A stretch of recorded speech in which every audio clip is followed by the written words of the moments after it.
जी हाँ, भारत में राफेल का निर्माण होगा। मैं ऐसा इसलिए कह रहा हूं क्योंकि राफेल की जो मेन बॉडी है वो भारत में ही बनाई जाएगी।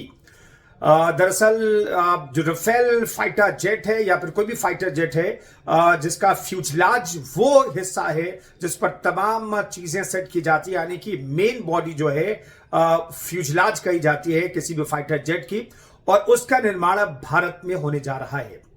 दरअसल टाटा एडवांस और जो कंपनी राफेल विमान बनाती है, डसॉल्ट एविएशन, उसके बीच एक करार हुआ है, और ये करार है फ्यूजलाज बनाने को लेकर के करार हुआ है। हालांकि डसॉल्ट एविएशन के लिए टाटा एडवांस पहले ही राफेल के पुर्जे बनाती है, और टाटा एडवांस तो मिराज 2000 के भी पुर्जे बनाती रही है।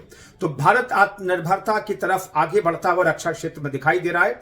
दरअसल भारत ने हाल ही में स्टील्थ फाइटर प्लेन बनाने का फैसला लिया, जिस पर काम शुरू कर दिया गया है, और अब इन सब के बीच राफेल के जो मेन बॉडी है वो भारत में बनाए जाने की तैयारी है। कहा यह जा रहा है कि हैदराबाद में इसकी यूनिट स्थापित की जाएगी, और 2028 से इसका जो निर्माण है वो शुरू हो जाएगा। और कहा जा रहा है कि हर महीने 2 फ्यूजलाज, जिसके आधार पर, जिसके जो बेसिक है, जो आधार है किसी भी फाइटर जेट का, वो बन करके यहां से तैयार होगा।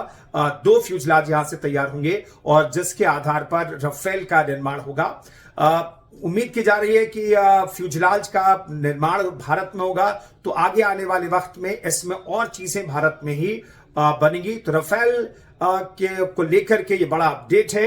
भारत में टाटा एडवांस और राफेल बनाने वाली कंपनी डसॉल्ट एविएशन के बीच ही करार हुआ है। तो आप कह सकते हैं कि राफेल के निर्माण में भारत भी योगदान देने जा रहा है, और भारत में इसका निर्माण होने जा रहा है।